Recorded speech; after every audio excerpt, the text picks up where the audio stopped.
మా దురదృష్టం ఏంటంటే అంతకుముందు మా తెలంగాణలో అంతా కలిసినప్పుడు మాకుండేది గుడి. మేము శ్రీశైలం గుడిని విడిపోవడం వలన కోల్పోయినా కూడా మాకు ఈ భక్తి అయితే మాకు ఎప్పుడు కూడా ఉంటుంది. కాకపోతే మాకు కొంత ఇబ్బందికరమైన వాతావరణం ఎక్కడుందంటే తిరుమల తిరుపతి దేవస్థానం నుండి మా తెలంగాణ నుంచి వచ్చేటువంటి భక్తులు కొంత గత గవర్నమెంట్ నుంచి నిర్లక్ష్యానికి గురికి కాబడతా ఉన్నారు. ఆ విషయంలో మేము ఇప్పుడు ప్రస్తుత గవర్నమెంట్ తో మంతనాలు జరుపుతా ఉన్నాము.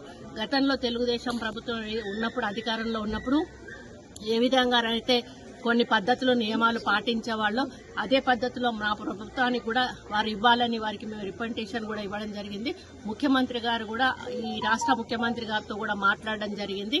వారు కూడా ఒక పాజిటివ్ వేలో మేమందరం కూడా చర్చించుకొని మొన్ననే వాళ్ళ కమిటీ కూడా వేయడం జరిగింది. కాబట్టి కమిటీలో నిర్ణయించుకొని మరి తెలంగాణకు నుంచి అధిక భక్తులు వస్తారు, అధిక రాబడి కూడా వస్తుంది. మరి గతంలో మాకు అక్కడి నుంచి కళ్యాణ మండపాలు కానీ గుళ్ళ డెవలప్మెంట్ల కోసం కానీ కాలనీ గుళ్ళ కోసం కానీ మాకు చాలా నిధులు వచ్చేవి. మరి అదే విధంగా మళ్ళీ అక్కడి నుంచి మాకు నిధులు రావాలని కూడా వారిని కోరుతూ, ఎందుకంటే తెలంగాణలో చాలా గుళ్ళు ఎక్కువగా ఉన్నాయి, మరి ప్రాచీనమైనటువంటి గుళ్ళు కూడా చాలా ఎక్కువగా ఉన్నాయి.